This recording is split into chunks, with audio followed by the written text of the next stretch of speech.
On tonight's program, is a complete rebuild of the Foundry the way to go? I suddenly thought, well, what if it came down to they could give us a whole heap of new things, but that would mean that they'd have to wipe all current missions. Things that we wish we knew when we were new authors. When you first started out, you didn't know any of those quirks. And we hear a report from the EU Community Meetups. Yeah, really good. It was when we eventually found somewhere to sit. Join us on the Foundry Roundtable.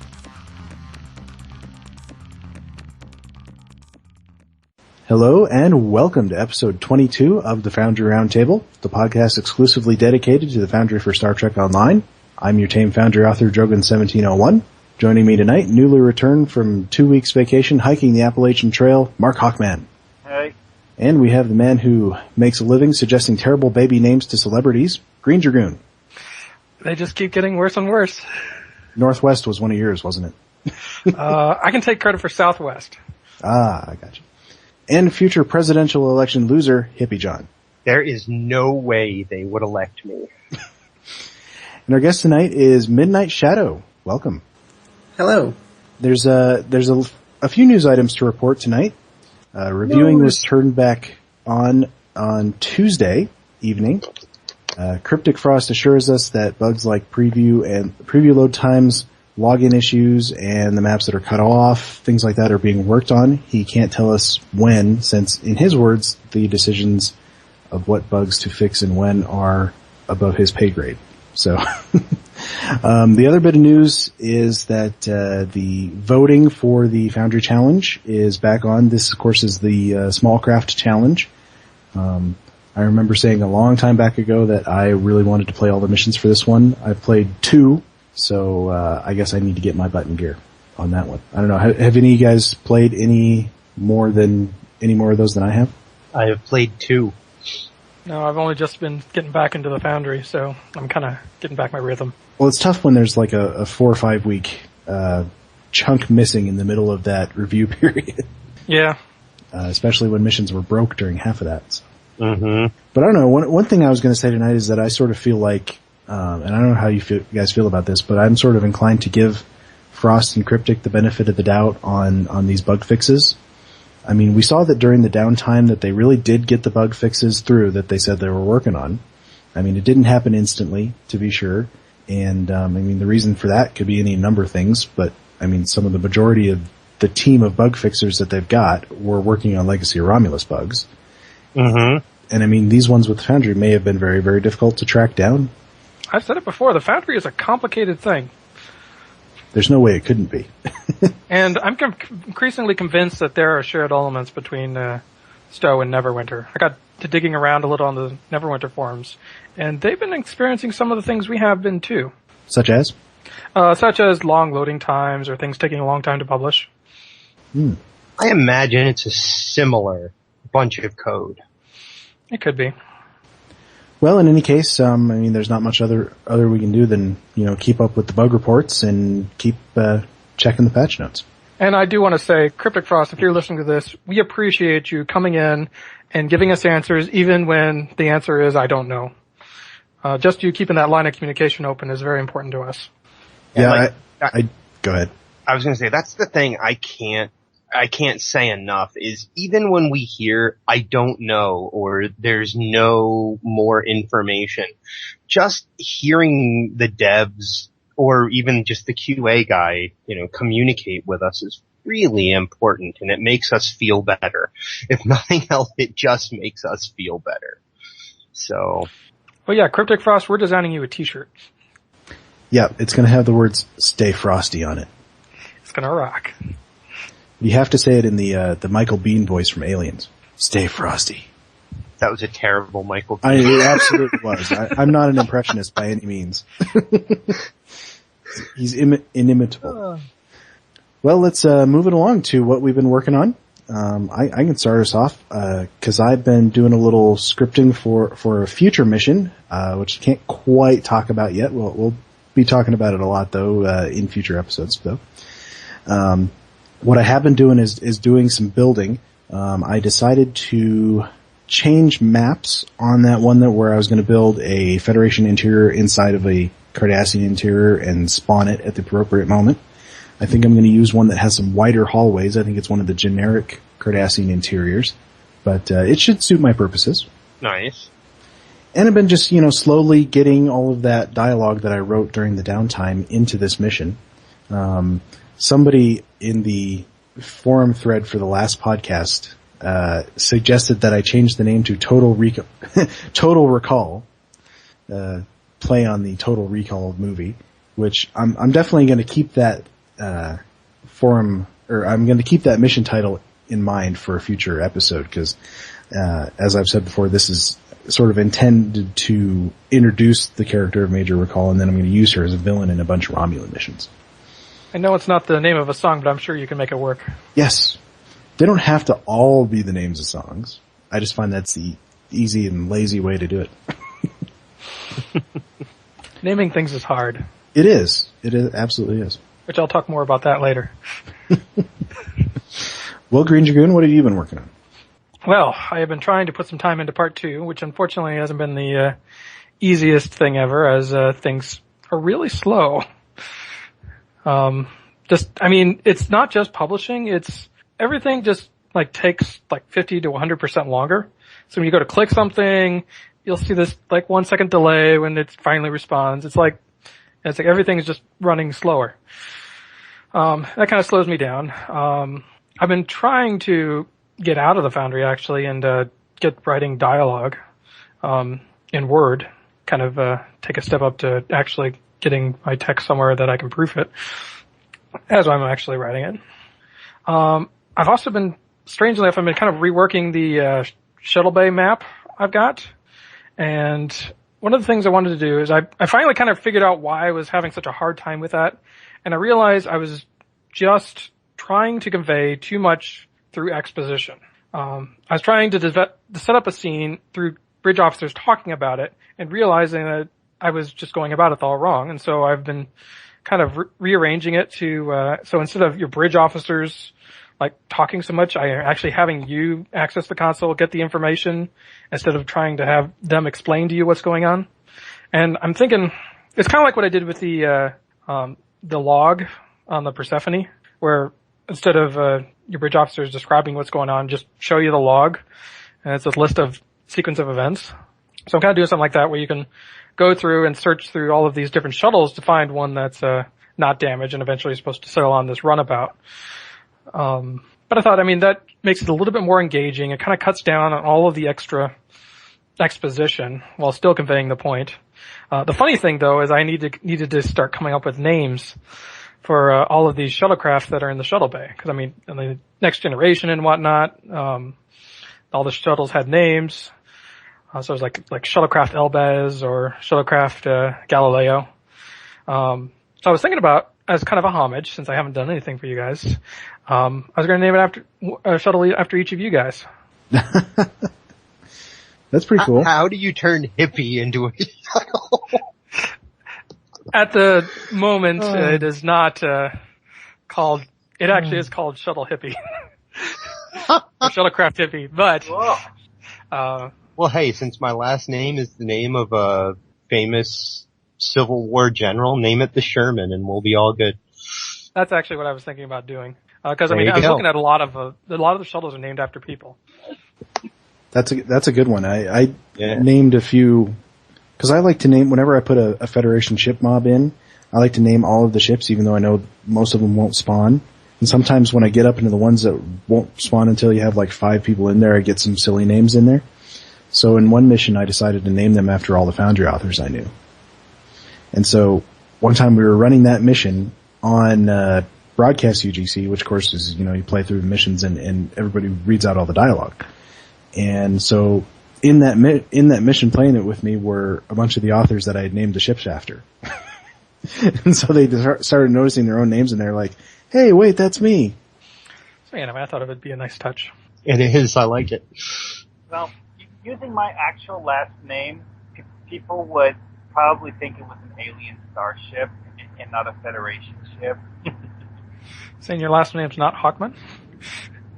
No, Hawkinson. Well, I'll leave you guys up to whether I use your alias or your last name. Well, we all know that we're going to be important people someday, right? When we come to power. Oh yeah. Some of us may already be in power. Interesting. They don't know who we are behind this internet stuff. The advantage of anonymity. Anyway, that's what I've been doing. Mm-hmm. All right, Mark, have you been able to get anything done in the Foundry lately? Well, let's just say that I was not on vacation for the last 2 weeks. I was busy with a lot of stuff, and, well, I was busy and not doing stuff in game. Since I got back, the only thing I've really had time to do is mess around on Rise of. Well, tell us about what you discovered with your, was it Diplomacy in the Gamma Quadrant? Or no, the other one.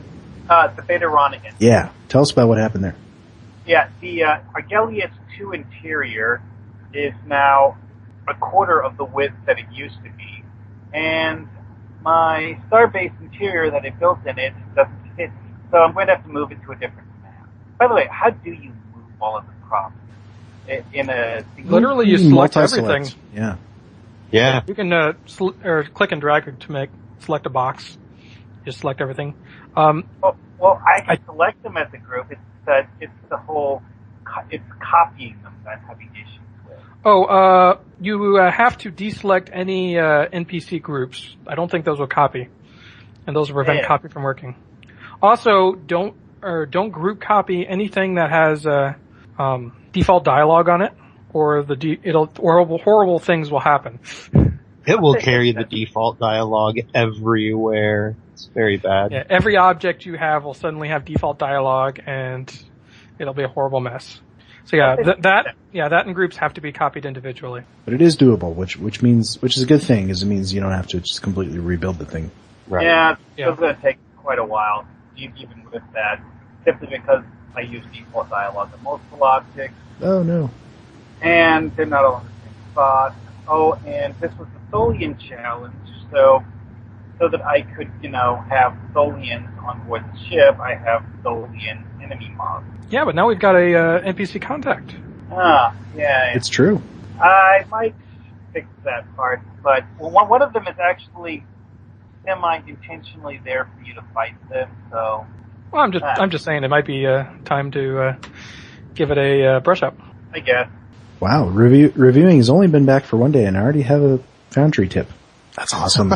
Awesome. I noticed I had a review this morning. I would bet it's on my KDF Spotlight. That one gets all the plays.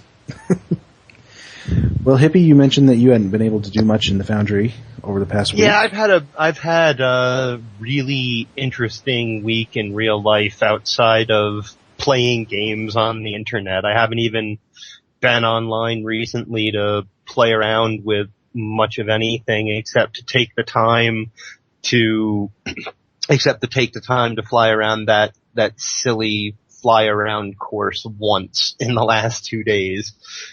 So I just haven't even been online to do much of anything. So there's an awful lot going on in real life. So yeah, I had to do the jetpack courses twice before I was able to complete it in the time allotted, just because it took me 5 minutes just to figure out the controls. Oh, I've had no problem with it. I think that's easier than anything they've put in the game before. I think it's easier than the winter stuff for sure, but I just haven't had time to go do it. You and I both have experience in Champions. Yep. This is true. That's true. We both have jetpacks and flying over there. Yep. Yeah. Well, that is the other thing I've done in the last week is I went on, because of the 4th of July thing coming up in Champions, I went online and created myself a patriotic themed superhero so that I could get that free power they give. But other than that, really, making up a character and playing around a little bit on Ryza is all I have done in the last week. So I feel terrible. I have nothing to add to the discussion. Although you made up a character, I think, that I thought would make a hilarious Foundry mission. That's the whole reason that I actually created her was because I thought it would make a hilarious Foundry mission. So Now, I've created her as a toon that I can run around and level so that when I actually one day make a Foundry mission, I'll have that idea of being able to bring the toon into game and wander around different social areas and actually have the toon that's the star of the mission saying, hey, go play this mission, go do this thing, as I wander around Earth Space Dock or Deep Space Nine or Ryza or wherever. So, yeah, Miranda Mayhem, intergalactic music superstar, is one day going to be the star of a Foundry mission. I just don't know what mission that is yet. So, inconceivable idea. Just have it be all about a competition between her and DJ Grind. Now, MidNite, you're not particularly a Foundry author, as you were telling us before. I don't know if have you done any work lately in there, just playing around or anything? Not recently. I am hoping to do something in the Foundry, not a sort of mission per se, but to try and sort out a sort of race map, especially with the new ship that's come out with the summer event. I'd like to create some sort of space map where you can race. That's an interesting idea. And I was thinking of sort of trying to use a map and invisible walls with sort of some sort of satellites to mark the way, and basically use it that my thought is you have a team of 5. One person is basically someone who will go to an area of the map and sort of be the referee and will initiate when it begins, which will sort of make an invisible wall maybe come down so people can actually go into their lanes. And then they start the race, and then when they get to the end, there'll be some sort of trigger which will indicate whether they're first, second, and have some sort of pop-up, so it'll indicate who it was that sort of did it and which lane it was.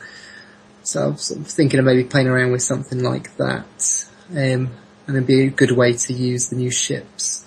They did bill it as a racer, so we gotta have something to race it on. A while back, someone did a mission similar to that, where you would fly around the inside of this giant object they built out of a bunch of boards. Yeah, I think it was just called the Space Race or something like that by Juan 5, I think. Yeah, that sounds right. Yeah, we talked about it. Yeah, we liked it a lot. I liked it, but it's certainly not a solo thing. Go in there with your friends and race around. It was really good. Yeah, it's one of those things that'd be a lot of fun for like fleets to do as an activity. I'll have to look that one up. All right, mission reviews. Greendragoon, you got one for us? I do.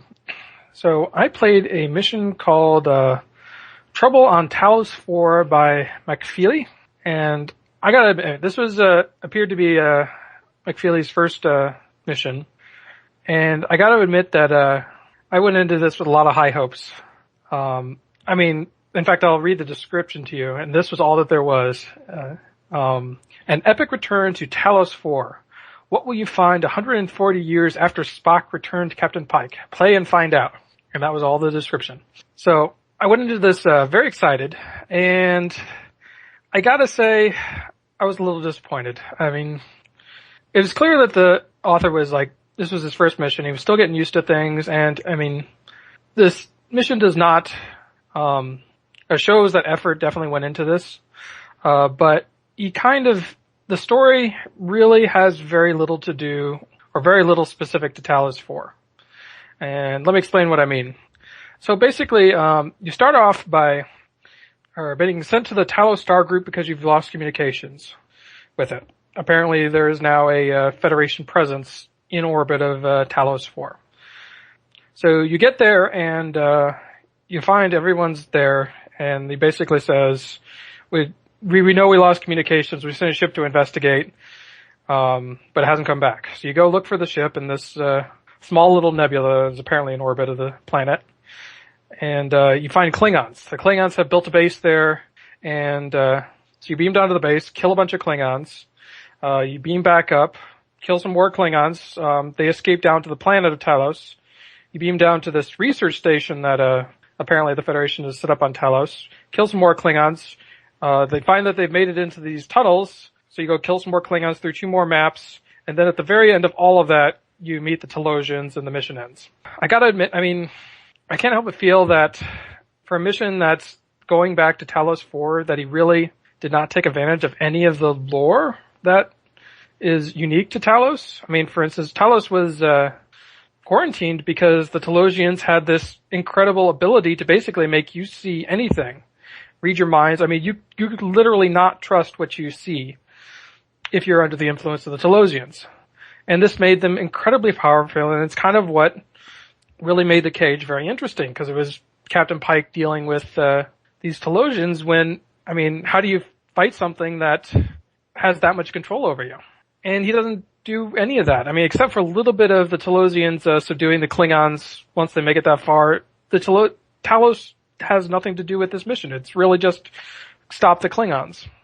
So I was really kind of disappointed with that. I mean, the mission was very combat heavy. Each map probably had around at least 5 different groups you had to kill. And it was very much a series of clear out an area of Klingons. Oh, the Klingons have made it here. Go here. Clear out the area of Klingons. Oh, the Klingons have made it here. And so it kind of just goes like that. The story is very light. That said, I mean, I do see the spark there, so to speak. The map designs for the most part were fairly basic, but I started to see places where he was starting to be creative and play around with assets. Especially once you get down to where the Talosians are, he does a decent recreation of those cages that they had in the Cage. He picked a really good thing for a premise. I mean, Talos 4 is fertile ground for a Foundry mission. And while I'm disappointed that he didn't really explore that, I think this makes it prime material for improvement. My suggestions would be, the Klingons are almost kind of ancillary to what it really could be. Whether they're there or not, I mean, right now they just kind of serve as a vehicle to make the player move forward and then finally meet the Talosians at the end. Really try and integrate the Talosians throughout the story. Make the story about the Talosians, not about what happens to be happening on Talos. I mean, just really bring out that, I mean, Talosians can literally make you see anything, which means that they can put you in just about any world they create, or that you can imagine. I mean, they had Captain Pike dancing through all of these different scenarios. I mean, really, that's fertile ground right there. So, I mean, you could have like scenes that are taking place in your mind that are not real. And even if you know that they're not real, there's not a lot you can do about it. And you just kind of have to play through this. I mean, you can do all these incredible things. I was a little concerned about the size of the presence Starfleet had in Talos. I mean, in the mission, he kind of makes it sound like Starfleet has quarantined this because they're afraid of other people finding the Talosians and what they're capable of. And that's really not the case. Talos was quarantined because of what the Talosians could do even to Starfleet ships. Basically, anything that goes to Talos, you cannot be sure comes back not under the influence of the Talosians, and therefore a major, major threat. So, if there is meant to be a Starfleet presence in Talos, then it needs to show that there are signs that Starfleet is aware of this. And I got to thinking about this. I'm sorry, Mark. I was thinking Betazoids, Ferengi, some of the telepathically immune. I don't think Vulcans are immune, but just kind of explore that a little bit would be good territory. I think it can cut down the combat way down. I mean, the story should be what drives the player forward, not the combat. So stuff like that. I mean, I realize what I'm suggesting is kind of a major overhaul from what it is now, but I do think that there is potential with this mission. And if there's anything I want to convey to the author, it's that you can make this thing so much more. There's so much you could work with here. I think that's all I got. All right. Fantastic. MidNite, did you have a mission you were going to talk about tonight? I'm just currently reviewing Havraha's new mission that he's just uploaded, but I'm still in the progress of reviewing that one at the moment. Well, what do you think so far? I'm enjoying it. Not too sure on the original sort of plot line about where the planet is and how the Ferengi tried selling it and things like that. Sort of don't think it quite fits in with the timelines of what we know in sort of TV series and things, from some of the dialogue. So I'm going to ask him about some of that. But, no, I am enjoying it. Loving the names of some of the characters within it. Very funny. Yeah, you can sort of see a pattern with some of his naming throughout the story so far. I've always found Havraha's missions, really their strength is in kind of their quirky characters. Oh, definitely. Yeah, there's a part of it where, talking about spider people, and character name is, Miss Charlotte. That brings back my childhood there. I won't say much more, cause yeah, I want to sort of finish it first, and, yeah, I think it's best for people to find out more about what it's about on their own, rather than have it spoiled too early, I think. Now what's the name of it? It's called Monolith, if I remember rightly. Monolith. KDF or Fed? It's Federation. It's still in the review section, because of course, until today, no one's been able to review, so it's not been able to move out of there. So, hopefully by the time this is aired, it might actually be out there. Excellent. Well, let's see. I went and played, after I forgot which missions Chooch99 had asked me to review last time. He was kind enough to remind me, although I think he enjoyed my Golems review. So I played the two that he had actually requested me to play, which was Secret Academy and Needs of the Many Voices. And I really quite enjoyed these. These are fairly old missions. They were published beginning of 2012. So a year and a half ago. And basically the plot revolves around you going to this secret installation in the Mutara Nebula, where Starfleet is training some cadets to infiltrate Unimatrix Zero. Now, Unimatrix Zero is from a Voyager episode of the same name, which it is essentially a place where a very small percentage of Borg drones can go and be themselves again while they regenerate. It's sort of like a virtual environment. Yep. It's kind of like a non-collective inside the collective almost. Yeah. I thought it was destroyed though. Well, so did I actually. And I don't remember if he explains why it's still there. I would have to go back and replay to see if he explained why it's still there. But, for the purposes of his mission, it's still there. And they're training these cadets to infiltrate it and use some new technology to essentially free the minds of these drones that can go there. So when they wake up, they're themselves again. They can, help infiltrate the collective and help bring the collective down from the inside. So you go and while you're at this academy, the Borg attack. They have somehow found out about it, and you find out why they find out about it later. So I won't spoil that. And so in the middle of this Borg attack, where it leaves off is at a cliffhanger. These cadets have been, 3 of these cadets have been actually assimilated. That wasn't supposed to happen, but they've been actually assimilated, and the Borg are closing in, and that's the cliffhanger. Now, one interesting thing that I thought he did to sort of ease the player back in after this huge cliffhanger and to explain the interim in time between when the first mission ended and whatever you do until the next mission begins. He has you, for the second mission, he has you go to Admiral Quinn's office and talk to Admiral Quinn, who is conducting an inquiry into this incident. And he says, okay, how did it all happen? And the rest of the mission that tells how the incident ended is a flashback. I like that. Mm-hmm. I like that a lot, actually. Actually, it's really funny. In the Shadow of Midas was originally, parts 2 and 3 were originally going to be, you reporting to the Admiral.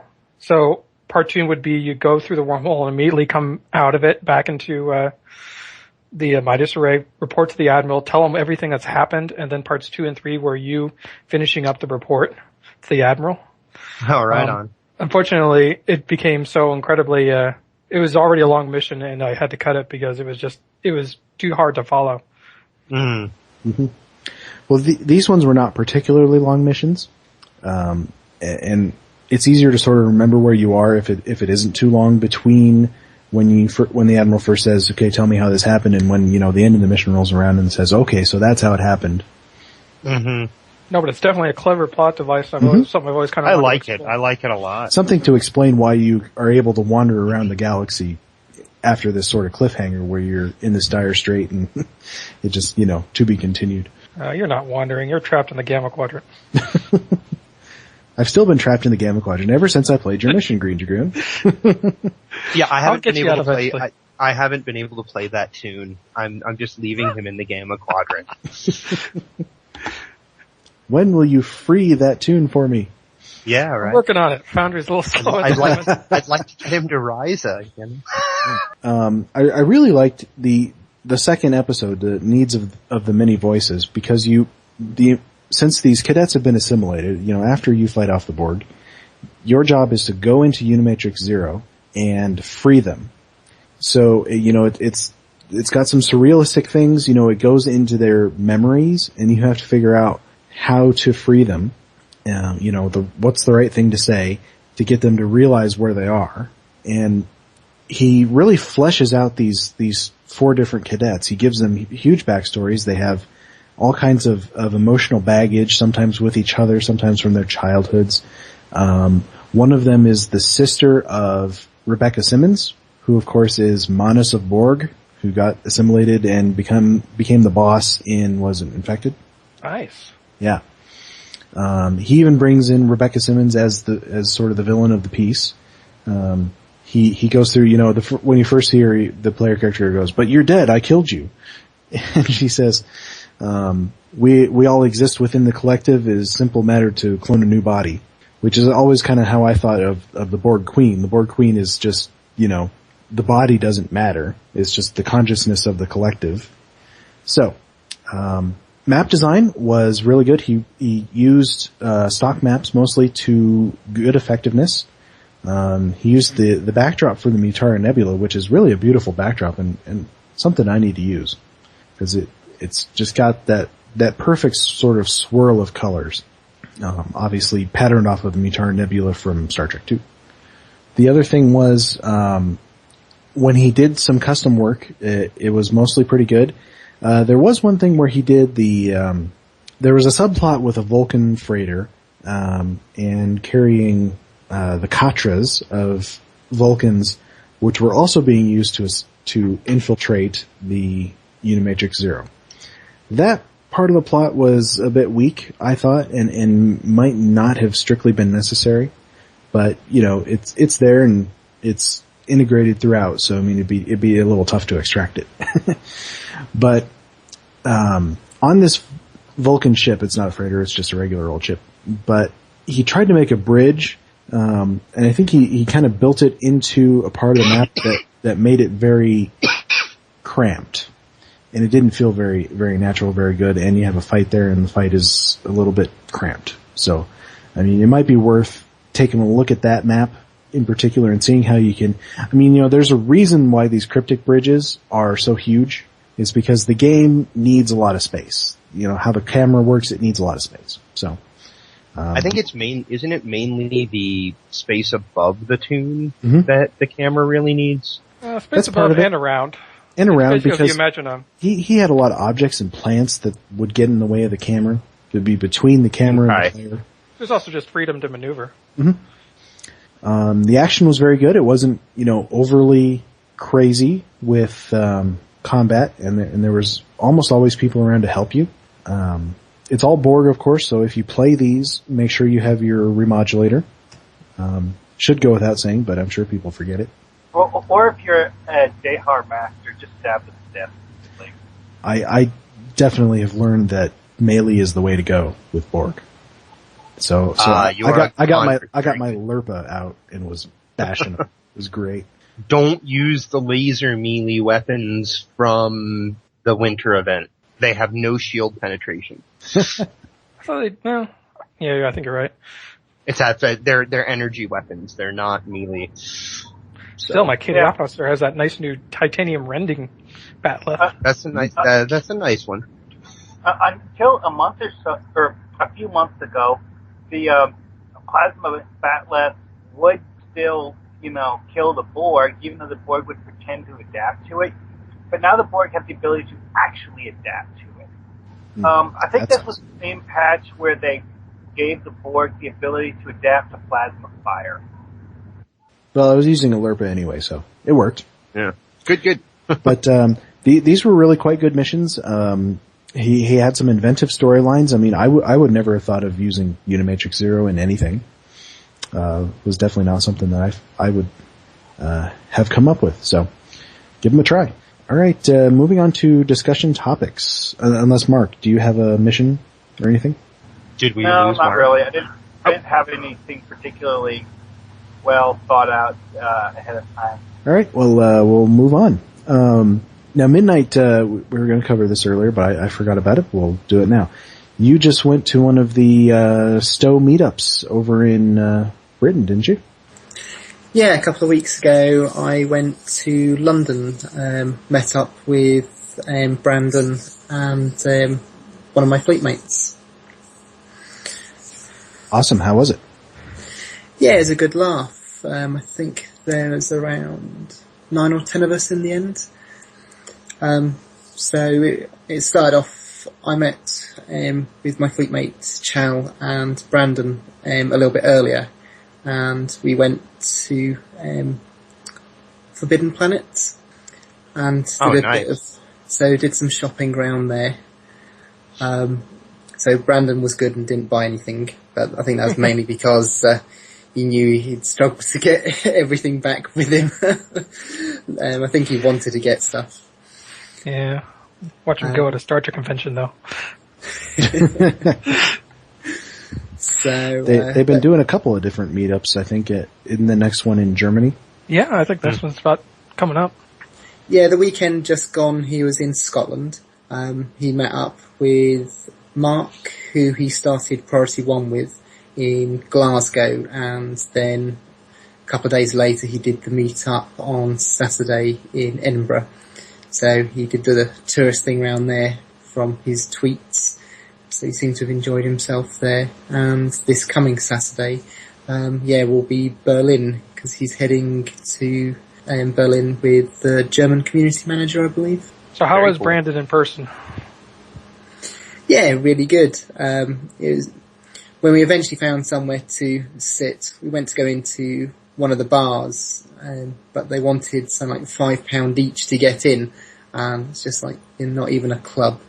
It's just like, yeah, that's not going to happen. So we sort of went round the corner and found a sort of Chinese place and ordered some food, and sat around a nice big round table and sort of just talked Star Trek Online, and he was sort of asking a couple of questions and sort of like, how long have we been playing, and if we could add something to the game by clicking our fingers, what would it be, and if we could change something in the game, what would it be, and sort of everyone went round and sort of said what they would do in those circumstances.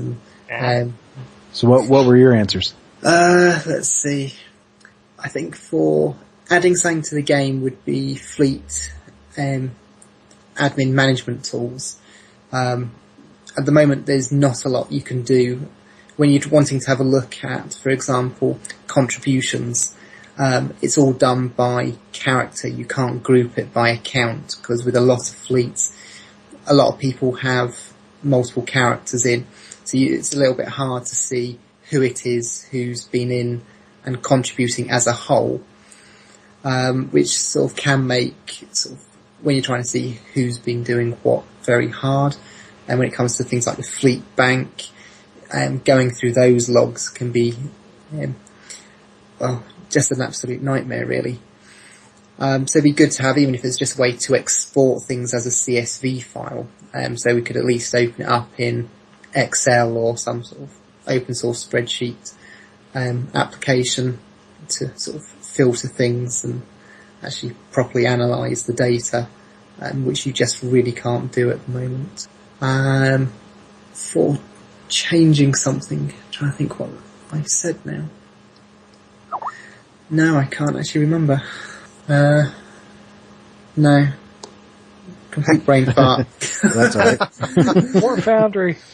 I think that's two really interesting questions, though. It absolutely is. Yeah. So we also asked Brandon the question, and sort of because he really enjoys his PvP.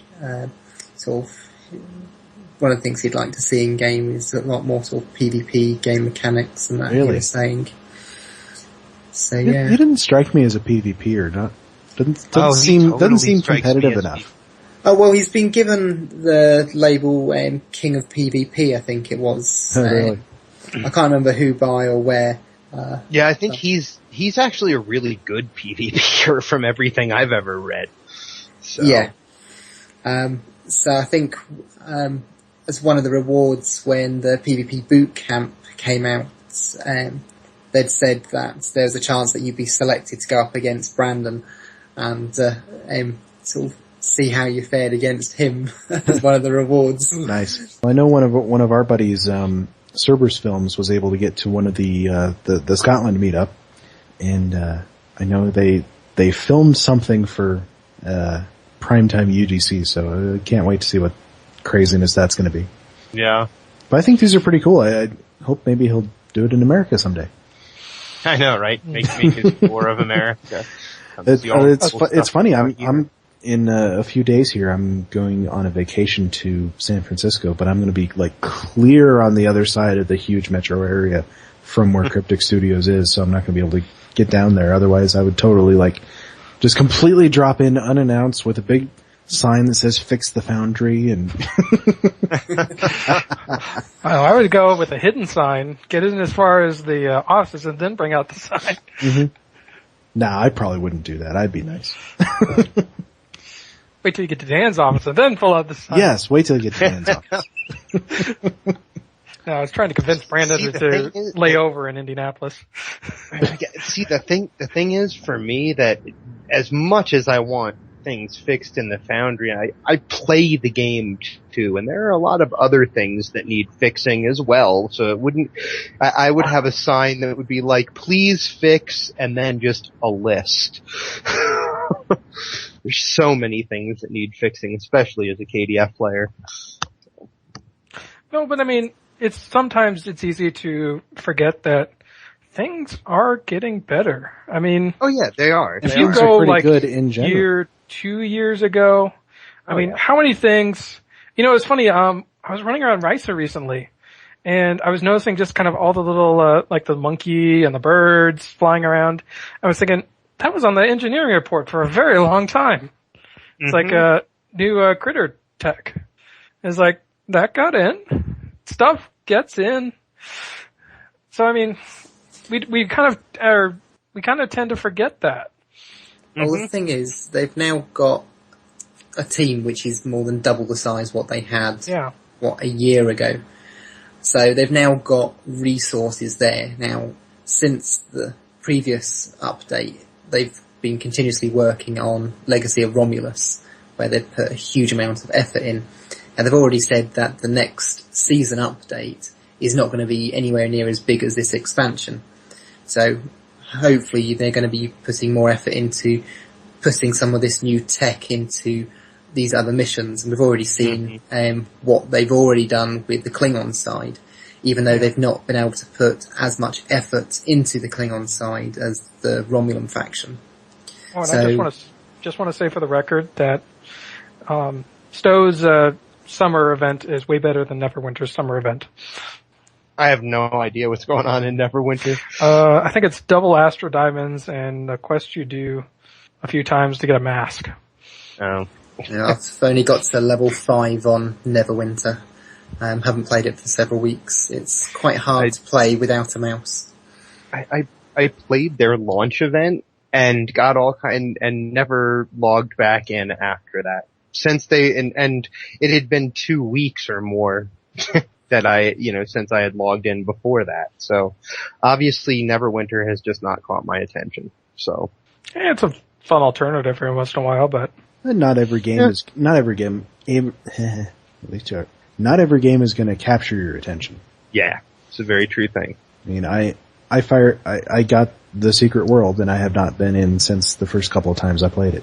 Which is kind of too bad because that's where my buddy Galactrix is playing almost like exclusively and that's where he plays all the time. Mm-hmm. And I just, I'd love to play it. It just didn't, it just didn't have what I was looking for. So, who's got a good, discussion topic for us?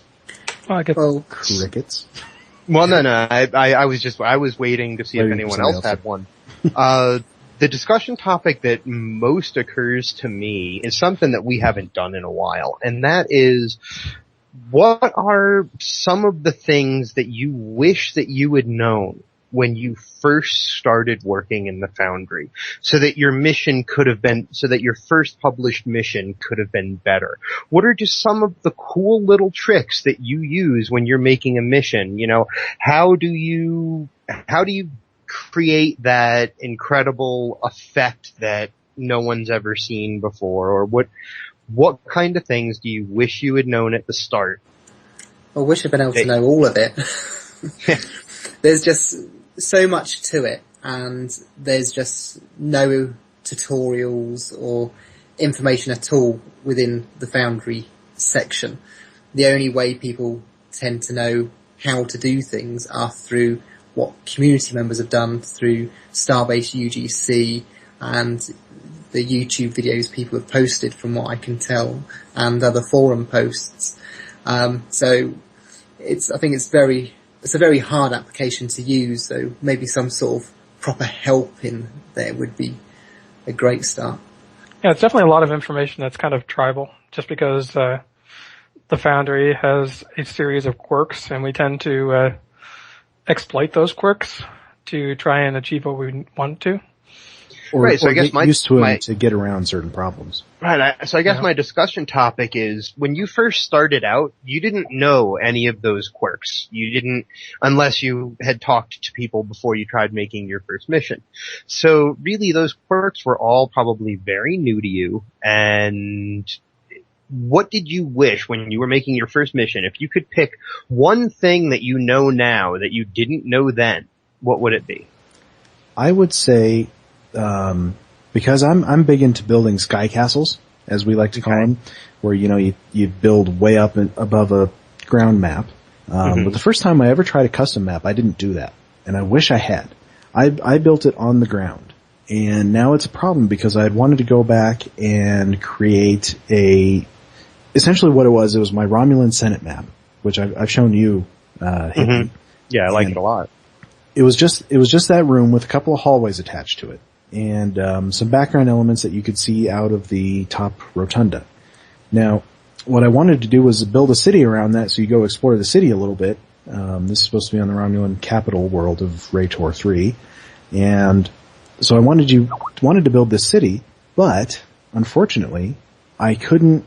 The rest of the map was all hilly, other than the flat part I built the Senate on. So it's either I gotta rebuild the whole thing way up in the air and figure out all of the Y altitudes I need with 0 altitude, or build it on the ground. And building it on the ground is going to be really tough because of those elevation changes. So I wish I'd built it up in the air in the first place. It was much easier, and I didn't find that out until a lot later. Another thing kind of related to that is the difference between turning off or scale Y by terrain. Oh, yeah. Yeah, and that wasn't always in there. Yeah. In fact, when I was building that map to begin with, I don't think that was in there at all. And that's one of those, as I said, it's just one of those things you don't really end up seeing unless you know that it's there, unless someone has told you that you can change that. So. Yeah, I know, when I was building that, abandoned city in part 1, that I spent a ton of time, adjusting the Y value of each of those buildings to try and get them to line up and be the same height, because I didn't know that, I needed to turn off, the terrain. What about you, Mark? What would you wish you had known at the start that you? I can only really think of 3 big things. One, how to do custom costumes, because that's something I never even tinkered with until relatively recently. 2 is the benefits of setting things to use 0 altitude, because in my first 2 missions, I had endless hours of frustration with trying to figure out how to set the Y value of something to be just right, but the issues that I was having was because of the fact that the Y value was relative to the ground, and which of course changes constantly. And I think some of the things today that we have that new authors coming in, probably don't know is, things like when you get into the map, snap to grid and snap to rotation are on by default. They may not know you can turn those off. Now they have their uses. I didn't know that until somebody told me. Yeah. See? Until somebody told me I could turn those off, I had no idea. Now, I mean, a lot of people just hate them, but I think they have their uses. Like when I'm building rooms and I want the walls to line up, I keep on snap to grid, and then I take it off and adjust their Y values or whatever I need. What was the other one? The mouse behavior, where, you left click to draw a selection box for multi-select, or you can change it to where you left click to click and drag the map around. So, I mean, that's another one that probably people don't know. It's up in the, I think there's a thing in the top menu that says mouse behavior. It's a little checkbox. Yeah. Because the default used to be where left click would, you click and hold it and you drag the map around, which I really like. That's right click now, by default, I think. Or middle click, I think it is. Like Is it middle? It might be middle mouse button, which unfortunately on this little wireless mouse that I use, it doesn't actually work. Oh, that's for that. There's no middle click. So if you have a scroll wheel mouse, most scroll wheel mice you can do a middle click simply by pushing the scroll wheel down. That works more or less the same way as clicking. Yeah, most of them do. I've got a Razer mouse that's a cord mouse that does work with, but the Logitech wireless that I have, it doesn't. I don't really know why. But yeah, there's lots of little things that, like you said, are sort of tribal knowledge, that you sometimes don't get unless you ask somebody about it. So, I mean, I guess I encourage everybody to ask, even if you think it's a stupid question, ask it on the forums or things like that. Or ask us. Someone once said, the only stupid question is the one that you don't ask. There you go. That's perfect. Right. I know. I mean, people have run into problems like not knowing that you have to turn off snap to grid. Yeah. For me, I know. I wish it had just. I wish I had known about multi-select way earlier. Well, we didn't have multi-select until not too long ago. You could not move more than one object at a time. Now that was something that we, and people can't say that we don't get things we asked for. That was something we asked for, and we got. Right. I mean, it took a while, but that's par for the course for the Foundry.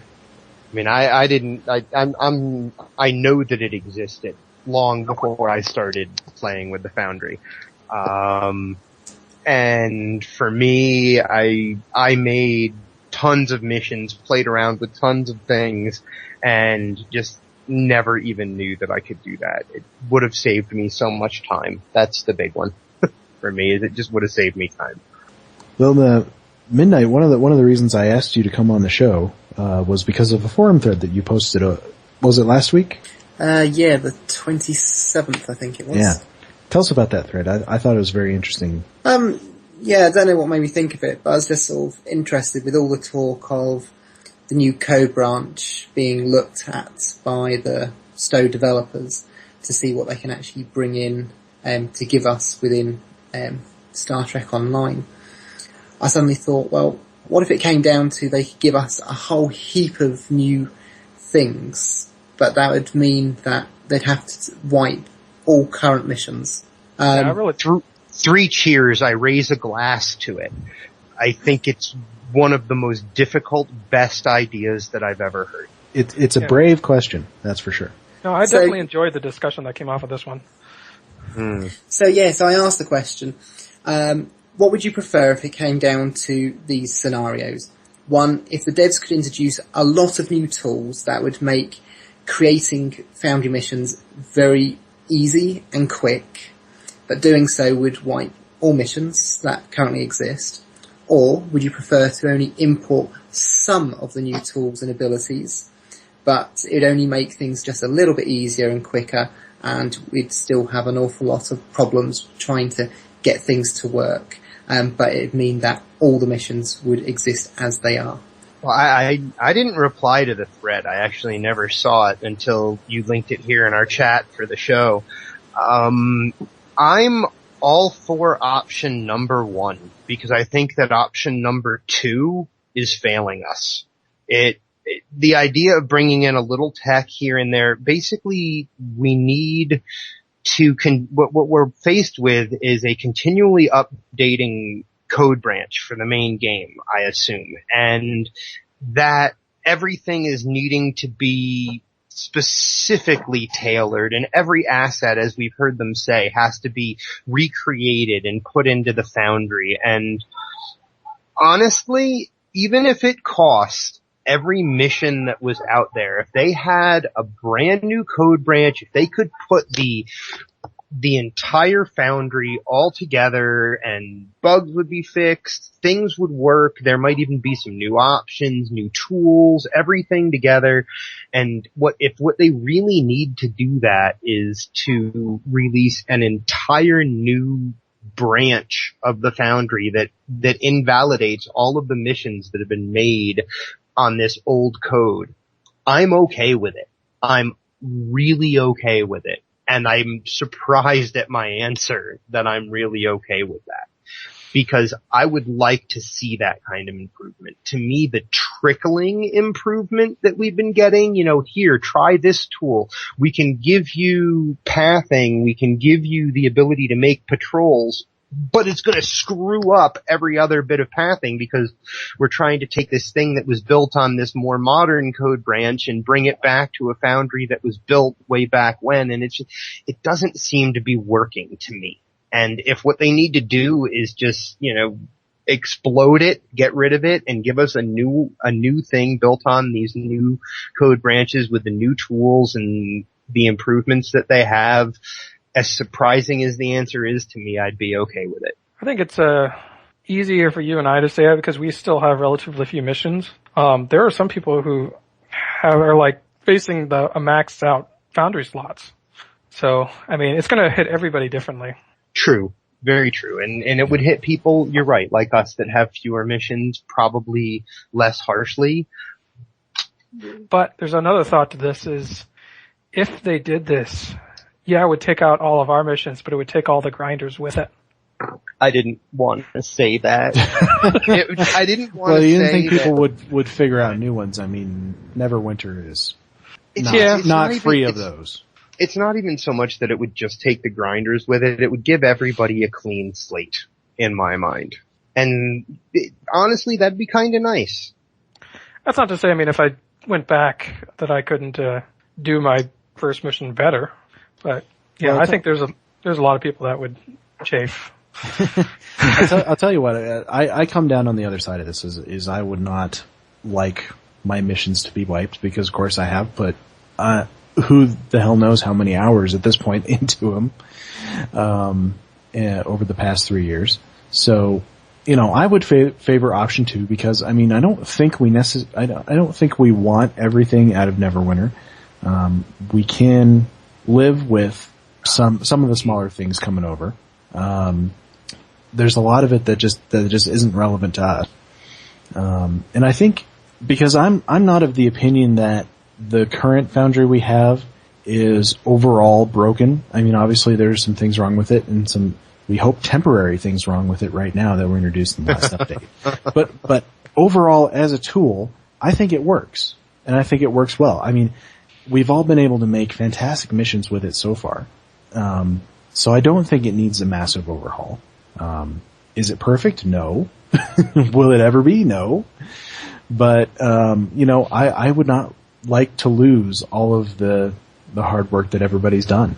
What if you didn't have to lose it? If there was some way that we could have a massive overhaul and not lose everything, I'd be all for it.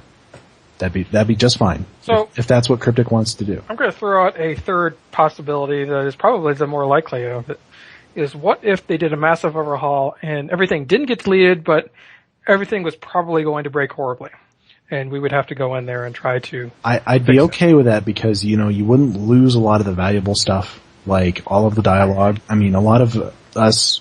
There was a long time where I did not write dialogue outside of the Foundry, so it's, it doesn't exist anywhere else. And I'd lose a lot of that. I see. I wouldn't want to lose that. I wouldn't want to lose all of my custom builds, that I spent a lot of time on. So if that was intact, if I had to figure out how to, adjust values to make it work in the new system, that'd be fine. I'd be willing to put in the time to do that. Because the most likely thing is, our missions are essentially just databases with lots of field entries and whatnot. And assuming they don't overhaul the database itself, it's not going to change a ton. But what would be more likely is that if they did major overhaul of the Foundry system, that our data points may not line up properly. Right. Or I should say that, or they don't react the same way under the new system. So our dialogue might all still be there and all our objectives might still be there, but things might not line up quite right. Yeah. And that would be what I would call minor tweaking. For a lot of us, it would take a lot of minor tweaking, but, if the bones of the mission are still there, I think that's okay. Now let me say this though. I say I wouldn't like option 1. I would also not rage quit if they did option 1, if they did a total overhaul of the Foundry and wipe all the missions. I would go ahead and build my missions again, because I found that when I'm forced to redo something that I've already done, it usually comes out better. Yeah. I learned that back in college when I lost a 12-page paper one day. I ended up rewriting it from memory, and it turned out a ton better. There you go. So sometimes you just roll with computer stuff like that. And the other thing is, a lot of us experienced this when Foundry moved from Tribble to Holodeck. There was no way to port over our missions because it was not a different code branch, but a different version. Yeah. So there was no way to import or anything like that. So a lot of us, we built our missions in those first few weeks. We rebuilt the missions that we had. And I know mine came out a lot better for that because I was able to add a lot of stuff, revise a lot of stuff. So, it wasn't that bad. Obviously, if they did that, they would have to give us a lot of warning to be able to back things up. To be able to take screenshots of our characters, to get all the sliders, to, export all of our, custom maps and make sure we had spreadsheets with the assets and coordinate lists on them. Mm-hmm. Things like that. We would need a lot of warning to be able to be successful at rebuilding our missions. But like I said, I wouldn't rage quit. I'd stick with it. Yeah, but unfortunately, but I would prefer not to have to do that. There are people who have raged over less, so I'm going to take a shot and say it's one of those things that is not even on the table for Cryptic. Anyone who listens to this slightly afraid that this ever maybe actually be a thing. This is complete speculation. No, this is a hypothetical discussion. This would never happen. They would never do that. Yeah. But we did get this sort of variety of responses in that thread. Yeah. Which I thought was good. I think it was good to hear a lot of different sides of that. Yeah, and that's what I really liked about this thread is it, even if nothing has no effect on the real world, it did get you thinking about it. And I know for me, it really got me to thinking about how I would redo part 1 if I had to go back and redo part 1. Mm-hmm. And needless to say, I could probably do a lot better and a lot more efficiently, especially if there's new tools involved. But at the same time, you'd probably rather not have to. I'd rather not have to, especially if I'm ever going to get part 2 done. But yeah, I think one of the reasons why I sort of was thinking about asking the question was, I think it was Terry Lynn. She'd been saying, I think it might have been on podcast UGC, that you just have a look at the amount of Foundry missions that were created in Neverwinter in their first week compared to the total number of missions that have been created in total for Star Trek. And there is a huge difference. So there's obviously something that is working for there. And it just got me thinking, well, I don't know if I'd go so far as to say working as I would say introducing a whole new host of problems.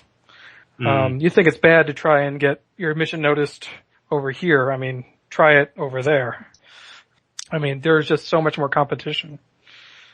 And it's only now that STO's Foundry is starting to get to the point where... And it's also like the scimitar. It's the new shiny thing that people are playing with, and those sorts of things normalize over time. Well, okay, so one of the things that I wanted to have you guys do tonight, I thought of a fun activity for us. Have you guys ever seen those little, they call it a meme, where people put together a series of pictures, for a particular job. It says, starts with, what my family thinks I do, what my boss thinks I do, and then all the, gets down to, what I think I do, and then it has something at the end with, this is what I really do.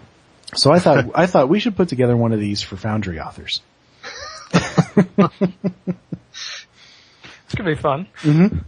So the first one would have to be something like, what my friends think I do. So what do we think that our friends would think that we do? Oh. The friends that don't know very much about Star Trek Online or MMOs or anything. My friends would think I'm sitting with a notebook on a mountainside with a pencil. My friends think I'm doing magic. See, I don't tell any of my real world friends about any of this. Well, so they don't know anything about what I do. I assume you're referring to ones that actually play STO. Well, yeah, there's that. I mean, you say what my real life friends I think I do, and then what my STO friends think I do. Yeah, I mean, unless they're playing STO, I don't have a ton of reason to bring up STO. Mm-hmm. All my friends at work all know that I play Star Trek Online. Until recently, I was actually able to play at work, so I used to do that during my lunch breaks. But that's now not allowed because we've been getting more clients coming in. So I think for my one, if there's one just for me, they'd all be the same. My family, my boss, my co-workers, friends, all think I just sit in front of the laptop all day, which is actually what I do. But sitting on a laptop doing Foundry is more fun. See, I was thinking mainly of friends who don't play MMOs and don't have any real gaming experience. I do have a subset of friends who do play MMOs, who do play computer games, etc., and they would think that I'm probably doing exactly what I'm doing. They may not know exactly what the editor that we use looks like, but they would imagine that I'm sitting in front of a computer moving things around in editor. They don't play STO, so they wouldn't know what it looks like. They choose other games. They're not real sci-fi fans or Trekkies, but they would at least have a concept of what we actually do. So I've kind of got a funny answer for what my family thinks I do. Mm-hmm. It so happens that back like little less than a year ago, about a year ago, when I was working on part 1, and this was before I really got any notice in the Foundry because I didn't have anything out. I decided that I was going to work on this Foundry mission. I was going to sit down, learn the tools, develop a story, because I had just procrastinated on it too long. I had been meaning to do it since the Foundry had launched, and I just never doing it because I couldn't think of anything. So I started doing this, and at the time I was living with my parents. I was in between jobs, and so I decided, well, I'm looking for a job, but other than that, I'm not doing anything productive, so I'll sit down and do this Foundry project. So while I was doing part 1, I kind of treated it like a job. And I'm living with my family, and they're kind of curious what I'm doing, so I'm talking about, I'm developing this story in Star Trek Online, and I'm describing all of the daily process I'm going through to get this mission out, and it's going through tons of revisions. I'm thinking, I just had this great idea, what if I did this? And so I'm bouncing ideas off of it. Well, I mean, I publish the mission, and everything gets moving. And I eventually find a job, thankfully, and move out of my parents' place. And then, but I mean, my family had kind of really been intrigued by all of this storytelling discussion and stuff that I had been doing. And so they kind of always wanted to find out, well, how's my mission doing? How many reviews am I up to? Stuff like that. And so I would give this week report of I've got such and such reviews, a rating of such and such, or average rating of such and such, and it would be like this weekly update. And then I started doing this podcast with you guys, and my mother listens to this podcast because of all of the funny talk I did about making part 1. So she has never played Star Trek Online. So, but I mean, pretty much my parents growing up watching Star Trek with my parents is why I'm into Star Trek. So they have a certain amount of into Star Trek too. So she can relate to it on that level.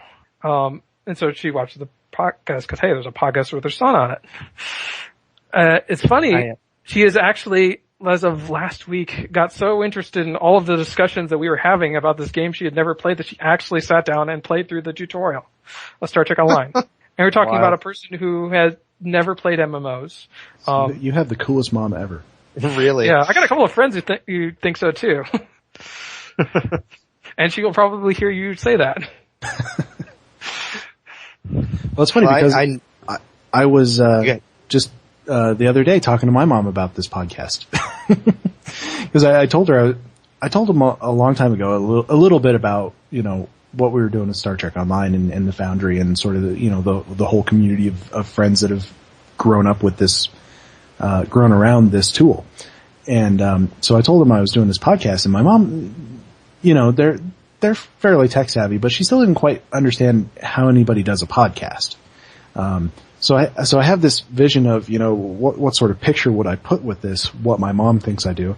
And for the Foundry, it'd probably be, sitting in front of an old, vacuum tube TV with, an old Nintendo controller from 20 years ago in my hand, because that's the sort of video games I was playing when I was living with them. And, but for the podcast, I would have like an image of, like Edward R. Murrow sitting at his desk in black and white with the microphone in front of him, the old style microphone, good night and good luck.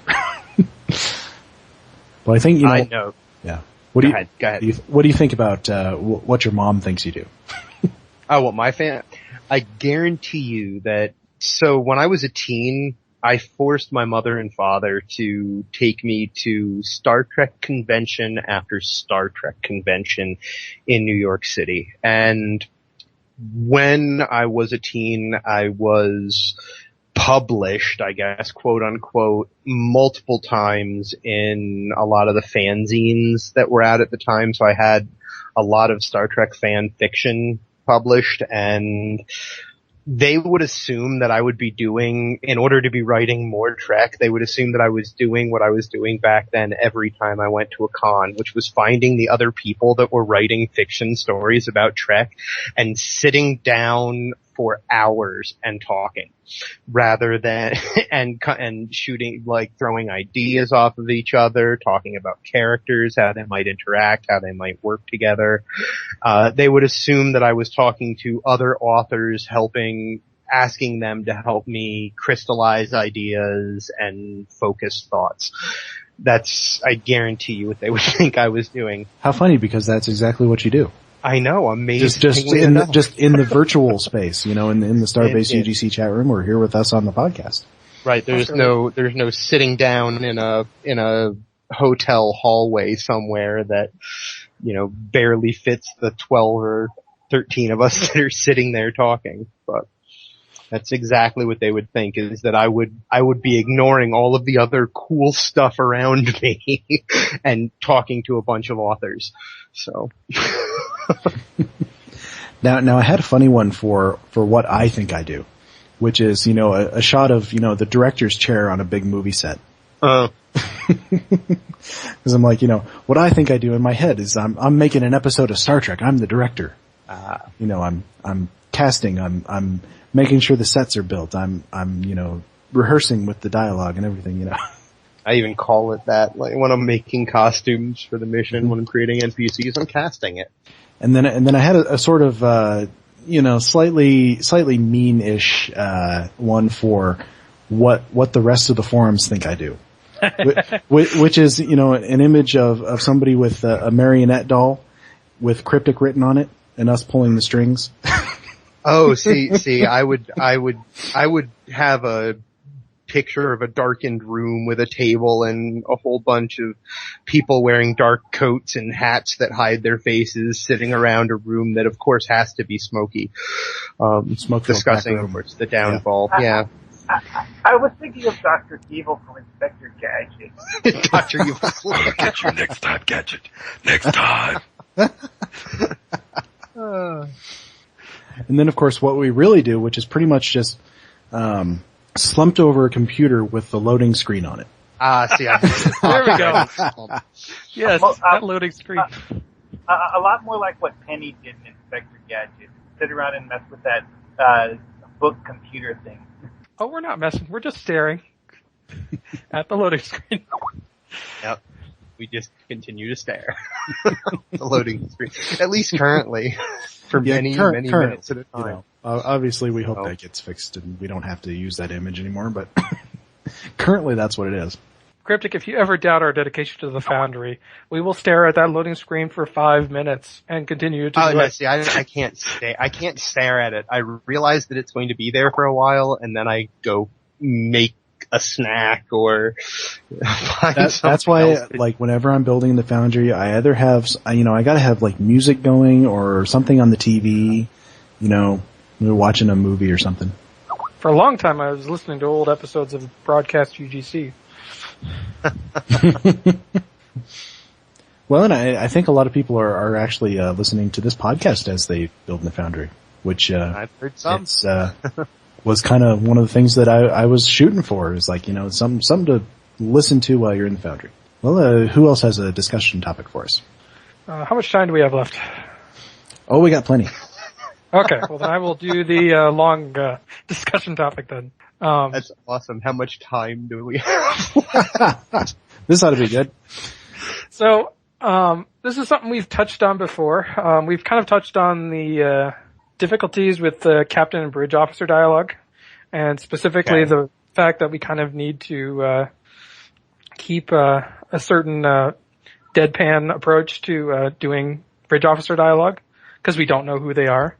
But I wanted to kind of expand on that a little and go into effective ways to express character through unknown characters. So, I mean, how do you write in such a way that you can draw players into the story even though you don't know who the character is? I think I actually have an answer. You don't use the unknown to try to establish.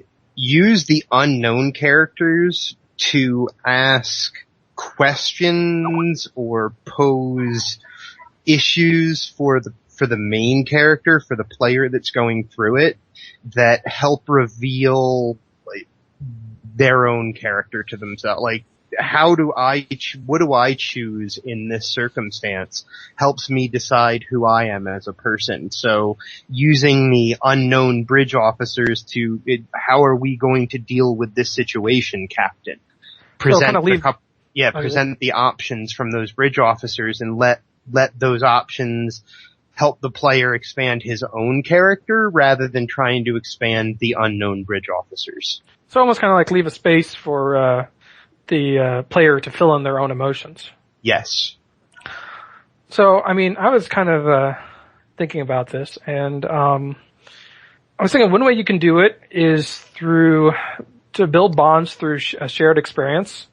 Like, the characterization comes through going through this experience together. Mm-hmm. So, I mean, I think most all of the ways that we have to approach this is very indirect. It's almost kind of like playing the straight man in a comedy duo. It's not what they're saying. It's the vacuum that's caused by them not reacting. I don't know if I'm actually making any sense.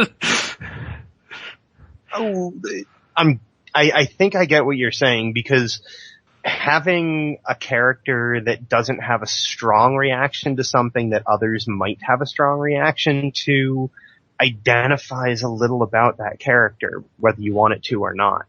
Yeah. I don't know, because I tend to go the other way. I tend to have them have reactions to things.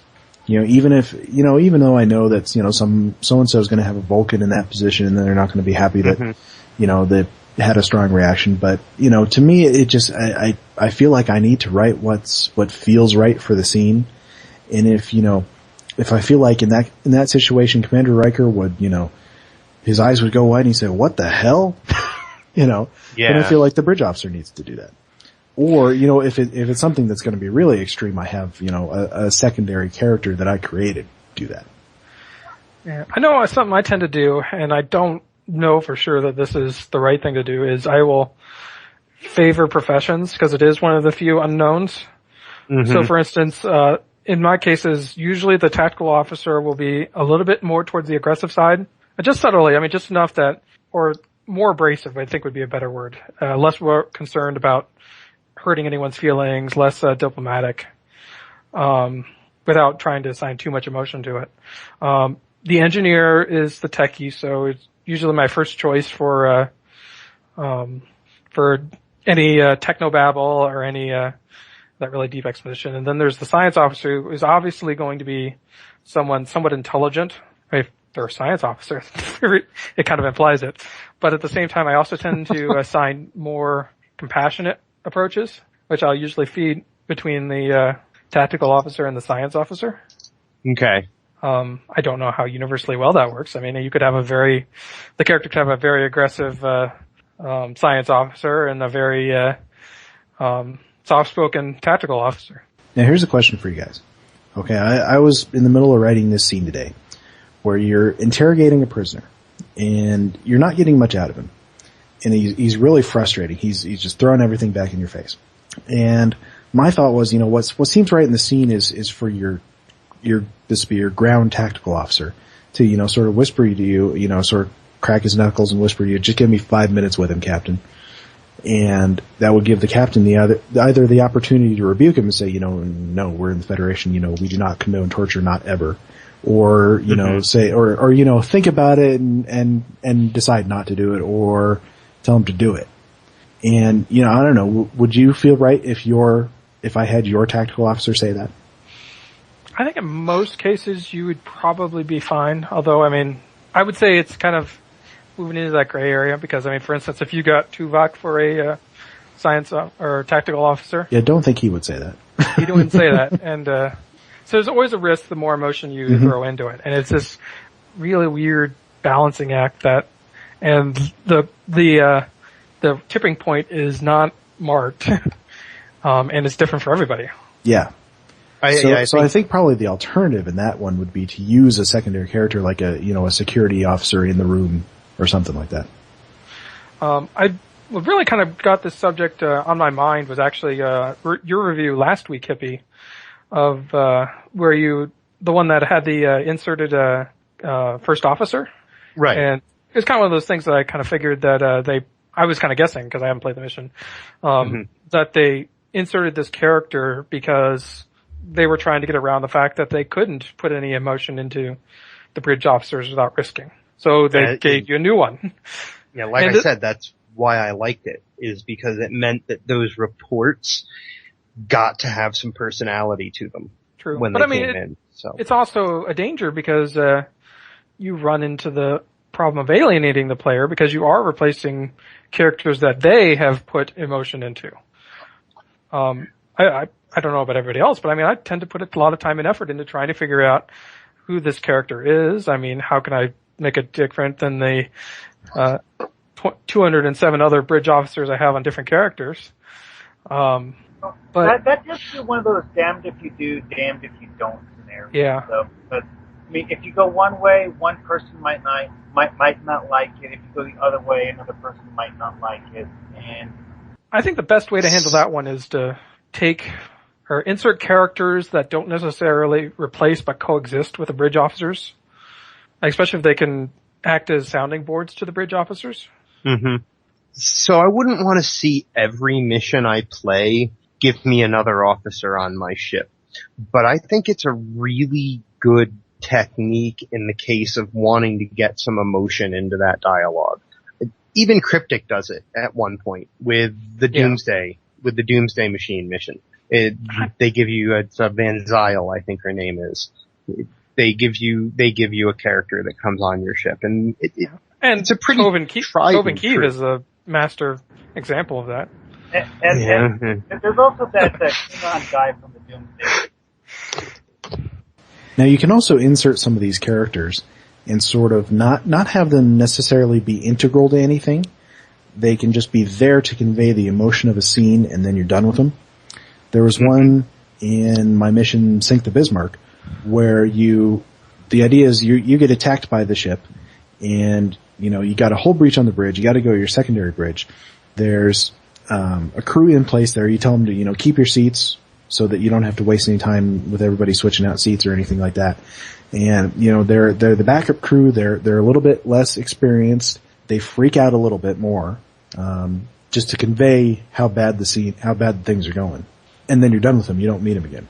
I don't know. Inserting characters is something I've been struggling with a lot with part 2 because 2/3 of the mission takes place on your own ship's interior.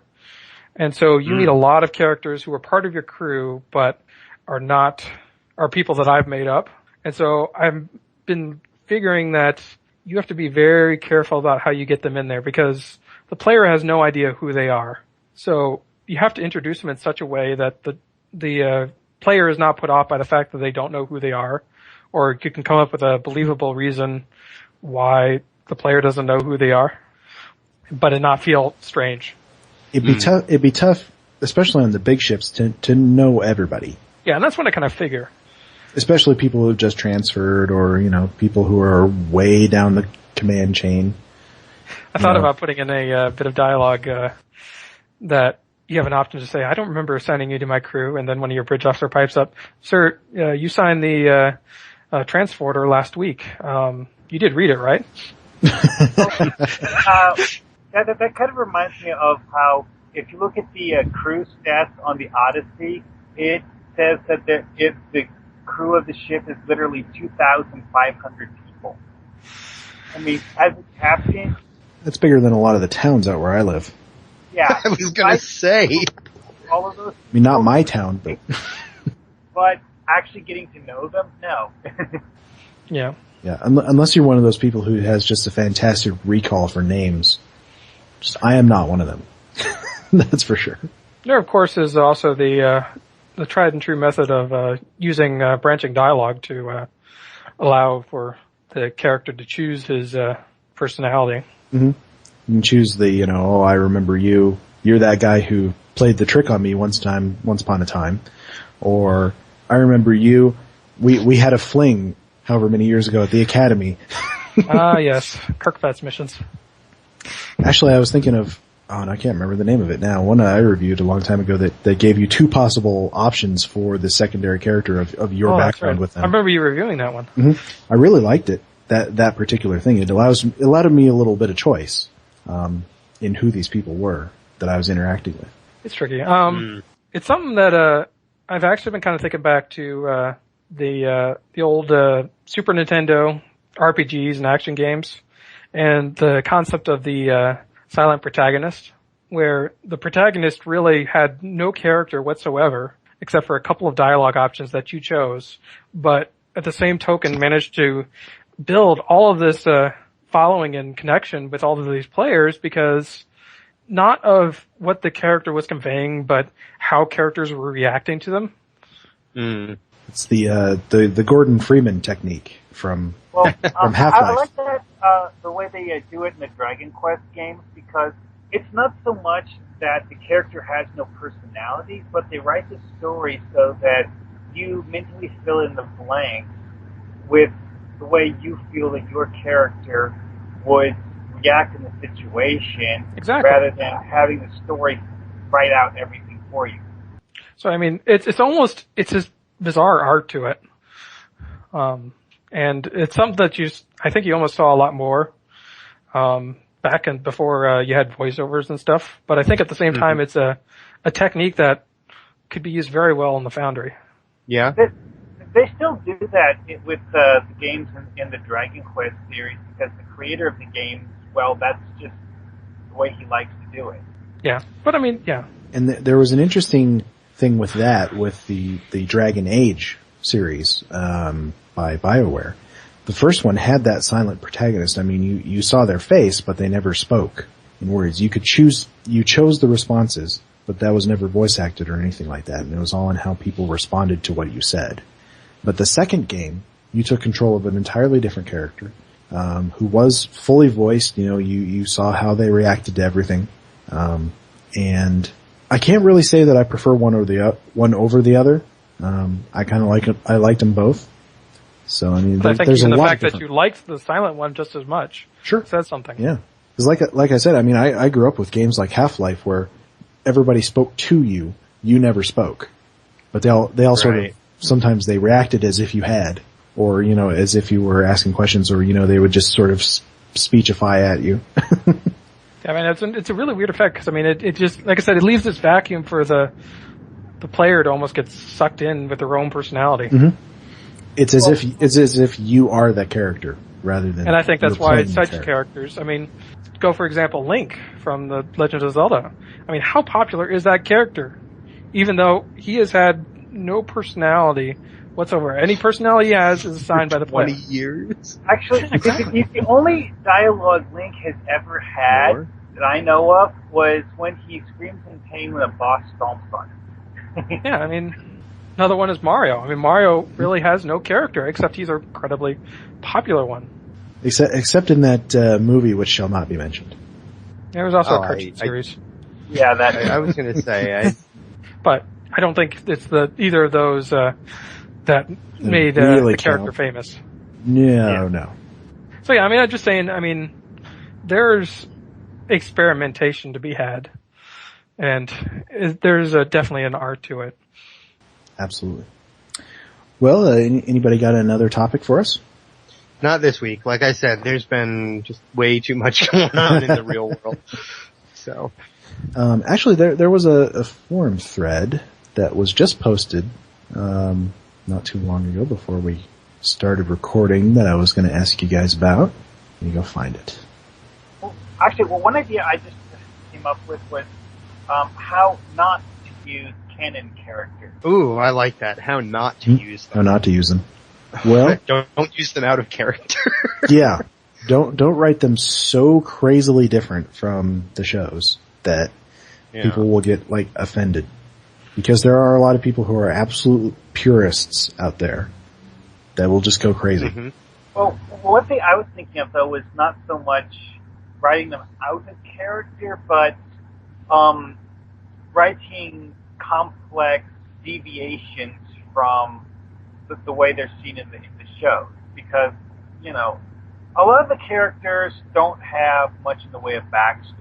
Writing a complex and extremely strange backstory for a canon character, honestly, it doesn't seem like a good idea. It really doesn't. Just simply because of the fact that it doesn't make a lot of sense in the context. Okay, I guess I need to know what you mean by canon character. Because what you just, like, I feel like all of the major ones have big backgrounds that I actually kind of know about a little bit. Well, here's one for you. Where did Geordie grow up? I'd have to look it up, but it's all out there. He grew up in Africa, I can tell you that. Yeah, I'd have to look it up, but all that info is out. It was like the African Union. You sure? I thought he grew up on starships, because both his parents were in Starfleet. I thought they sort of hold him around. Yeah, the episode where we find out the most about Geordie's actual childhood is the episode where he's trying to rescue his mother from that gas giant, even though she wasn't. I mean, we find out that he grew up as a Starfleet brat, and beyond that, we don't really know much of anything about his childhood, other than the fact that he was born with some condition that made him born blind. We do find out little things about each character's backstory throughout the episodes. I mean, you have to watch like the whole run of the show to find them out. According to Memory Alpha, Geordie was born in the African Confederation on Earth. Mm-hmm. Born with a birth defect that caused him to be born blind. It tells us what both of his parents were, what an exozoologist and a starship captain.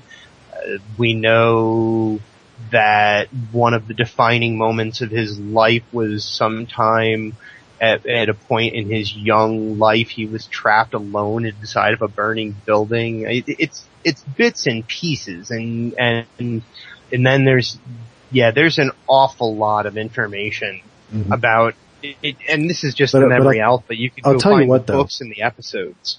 I'll tell you what though, is you would not want to mess with any of that backstory. Right. This is why Memory Alpha is such an important tool. Yes. It's an important tool for every Foundry author. Yeah, if I had one suggestion, it would be just bookmark Memory Alpha, or get used to typing in the words Memory Alpha and then whatever you want to look up into the Google search bar. But I mean, if you're gonna... It's one of about a dozen wikis that I go to frequently. Absolutely. Yeah. I mean, as far as using canon characters goes, I mean, you want to be very careful about it. You want to use it stingily, if that's even a word. Sparingly. Sparingly. Better. You don't want the episode to focus around them because it's gonna be tough not to run into EULA issues. Yeah. I mean, we gotta be careful not to use likenesses. Mm-hmm. Now I have 3 episodes over on the KDF side that completely break that rule. But because I never actually show their likeness, I can get away with it. Mm-hmm. Because it's essentially their holodeck programs, and you are taking on the guise of the Kang, Kor, and Koloth. Right. In these 3 missions. Not to mention, Klingon characters tend to get a little to the gray area because they did wear so much they were makeup. heavy makeup. I mean, if I was to try and depict them like they were in the original series, I'd have some trouble with the EULA, but thankfully I'm not even trying to depict them at all because I can't change the player's appearance and they are playing this character. So, I mean, and when I did that, I went back and watched all of the episodes with those 3 characters in them to try and boil down their essence into sort of what they were about. I mean, I figured out that, Kang was the sort of bombastic, actually no, that's Kor. Kor is the sort of bombastic, let's kill everyone and have a glorious battle and then go drink afterwards. Until we forget about the battle. And then embellish the hell out of it. And then, Kang was the, I'm doing this, Kang is all about duty and honor and responsibility. And then Koloth is, he's the Iceman, he's, calculating and he's the strategizer. So, I mean, you kind of figure all these things out in how to write them. But you still want to use it, you want to use it sparingly, you want to make sure that it has an impact on the story, that you're not just including them just to have them in there just because you like the character, just because you think people will like it. So, I mean, there's a lot of ways not to use it and some ways to use it. I think one way that occurs to me to not use it is don't use canon characters as an escape button or an out switch.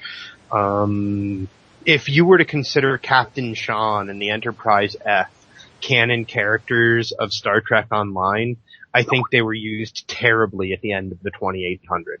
They were the God button. They were the, oh no way we can win this unless the Enterprise shows up.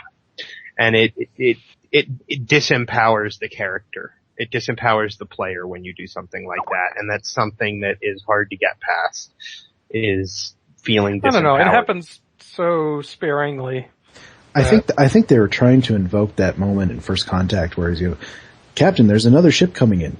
It's the Enterprise. Yeah. Which of course everybody loved. But they didn't. But they failed in the 2800 to do it, but then they did the episode for the 3rd anniversary, and that moment when the Enterprise C is freed and heading off into space, that was, they did it right there. It was perfect. that whole have them be more than moment. cameos, more than throwaway cameos. I would really love to see some more missions that really dig into the Enterprise and crew. And maybe one of these days you'll get to save the Enterprise. Maybe. That'd be kind of cool. That's the funny thing of STO is, like, unlike the series, the Enterprise is not the central focus. Right. Well, one of the things with the Foundry EULA is you are able to use sort of the soft canon characters from the STO universe. Right. So, that's true. I love that. It might be worth people, rather than trying to use sort of what's known as sort of, in a way, hard canon characters, is to use the soft canon ones from the STO universe. One, because it's in the timeline properly, but secondly, you can help build in storylines to these new characters that don't actually have. I think it's Star Trek magazine, they're releasing stories from Christine Thompson. For Enterprise, that's where a lot of the Enterprise F lore is actually being seen. Yeah, so they could always base what's going on from there and create Foundry missions that also link into those. So that's always an option that people can sort of always go down if they're looking to sort of use sort of canon characters, just base it on these sort of soft canon ones instead. Mm-hmm. No, I made use of the EMH from the tutorial. Oh, he's such a great character. Yeah, well, it was like a perfect opportunity to use him. So I actually replayed the tutorial, stared at him for a while so I could get his measurements, took lots of screenshots.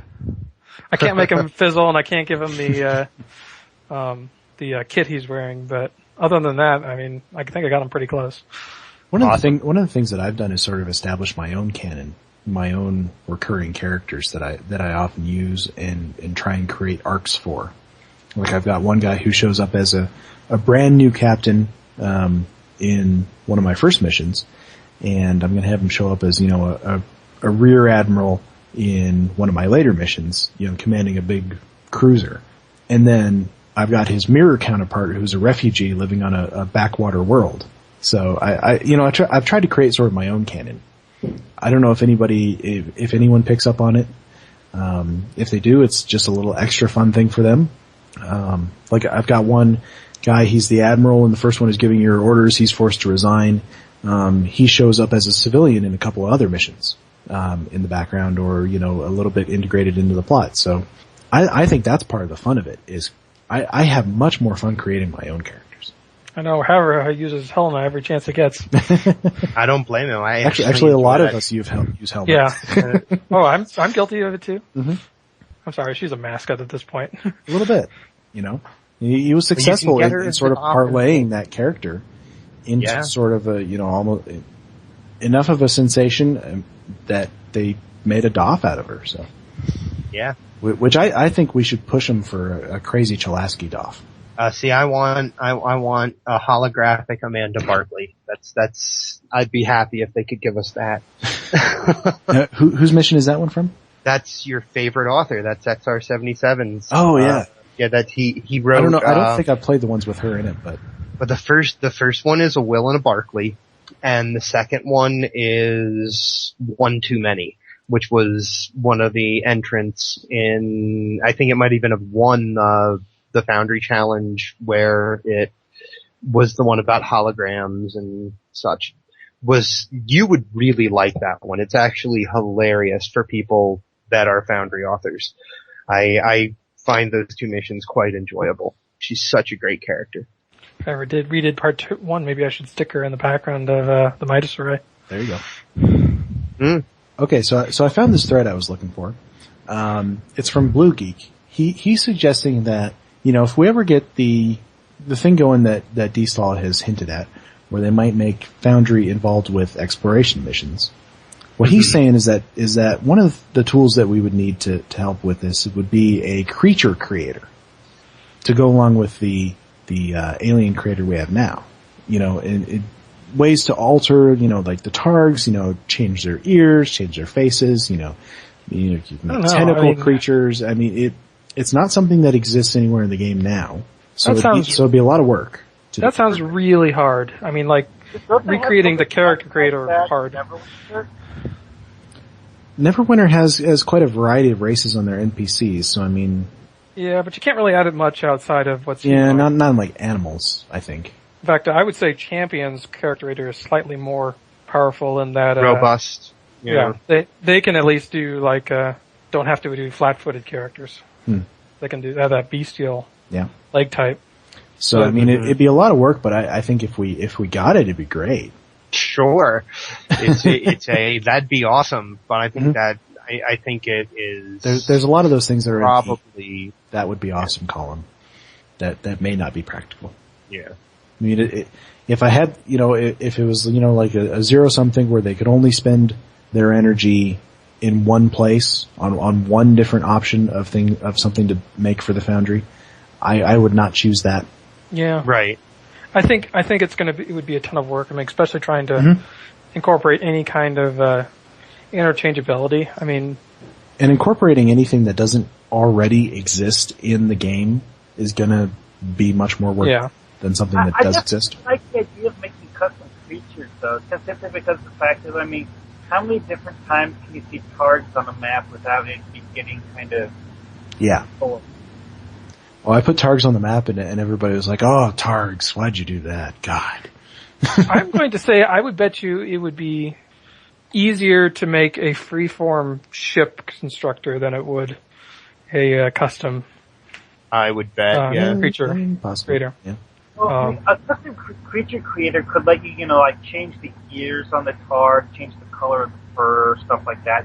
It doesn't necessarily need to be something that lets you mix and match C-lot pieces with Vortex pieces or anything crazy like that.